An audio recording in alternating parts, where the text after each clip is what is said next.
pusaka buatan desa, bertatah permata, menyerlah kilauan. Generasi Alfa harapan bangsa, rukun negara, penyuluh haluan. Bismillahirrahmanirrahim. Assalamualaikum warahmatullahi wabarakatuh. Tuan Pengerusi, panel hakim, saudara dan saudari, kami umpamakan generasi Alfa sebagai anak kapal kepada sebuah bahtera yang berlayar di lautan. Mereka lah nahkoda, mereka lah malim, malah mereka lah klasinya. Maka atas dasar percaya akan kekuatan generasi muda dan akan harapan bakat basahnya semula, nilai dan ruh rukun negara, ayo kita telusuri sebuah bicara hati. Generasi Alfa, pendukung rukun negara. Tahukah kita, menurut Jabatan Perangkaan Negara, rukun negara telah diisytiharkan pada 31 Ogos 1970 sempena ulang tahun kemerdekaan Malaysia yang ke-13. Antara objektif pelaksanaan rukun negara adalah untuk mencapai perpaduan yang lebih erat dalam kalangan seluruh masyarakat, membina sebuah masyarakat progresif yang akan menggunakan sains dan teknologi moden. Secara konseptualnya, generasi Alfa pendukung rukun negara merupakan satu garapan frasa yang membentuk kefahaman kepada kita betapa sebenarnya generasi yang akan datang ini mampu memberikan perubahan dalam pengamalan nilai rukun negara. Malang 1000 kali malang, nilai rukun negara kini semakin malam apinya. Namun kami percaya sumbu yang berpadam ini mampu dinyalakan semula oleh generasi Alfa negara kita.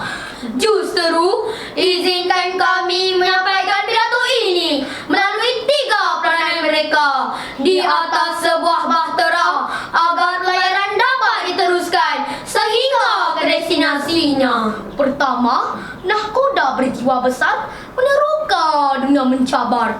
Dalam setiap pelayaran, pemimpin adalah mereka yang paling penting dalam menentukan arah tuju saat tenang atau genting. Sebab itu, saat nahkoda Hernan Cortes Altamirano mengarahkan tenteranya membakar kapal dalam misi menakluki kota Aztec, kesekalian manusia menganggapnya gila. Tetapi jiwa pemimpinnya yang luar biasa bisa melihat dunia dari sisi yang berbeza. Akhirnya, 609 tentera percaya menakluki antara kota terbesar di dunia. Begitu juga dengan generasi Alfa kini yang melihat dunia dari sudut yang berbeza. Hasil kajian berkenaan generasi Alfa dan masa depan membuktikan bahawa perkembangan mereka jauh lebih pantas dalam dunia tanpa had dan sempadan, menjadikan mereka lebih terdedah dengan apa yang berlaku dalam dunia semasa. Bagi mereka, ini semua adalah tanggungjawab mereka untuk memimpin dan menyelamatkan dunia. Justru kami katakan generasi Alfa adalah generasi yang berilmu dan berwawasan, yang mampu mendukung aspirasi negara tercinta selari dengan nilai rukun negara. Kedua, malim yang bijak mengemudi ke arah bidang berteknologi. Mungkin sebab itulah malim dianggap sebagai nadi dalam pelayaran. Tanpa malim, bahtera ini mungkin akan karam ke lautan yang paling dalam. United Nations Conference on Trade and Development mengeluarkan kenyataan bahawa perkembangan teknologi kini semakin pantas daripada manusia untuk menerimanya. Sebab itulah bahtera yang dihuni ini memerlukan malim yang baharu. Generasi Alfa adalah generasi yang paling cepat belajar kerana semuanya kini di hujung jari. Buktinya, saudari Maryam Muzamir yang baru berusia 11 tahun telah mendapat keiktirafan antarabangsa serta memenangi 3 peringkat emas dalam pertandingan inovasi dari Cipta. Bukan beliau sahaja, malah ramai lagi generasi Alfa Malaysia turut menempah nama, membuktikan betapa teknologi adalah bidang mereka. Maka ini selari dengan pengalaman negara bangsa, yakni membina sebuah masyarakat progresif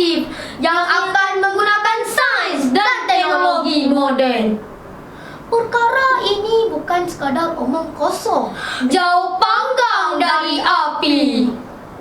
Ketiga, klasi yang sanggup berbakti menjaga kedaulatan yang dimiliki. Pada hari ini, kita sering disajikan dengan pelbagai sedi kisah pergaduhan dan sengketa. Betapa pebalahan dan perpecahan inilah yang akhirnya akan menenggelamkan sebuah bahtera. Ingatkah kita dengan peristiwa 13 Mei 1969?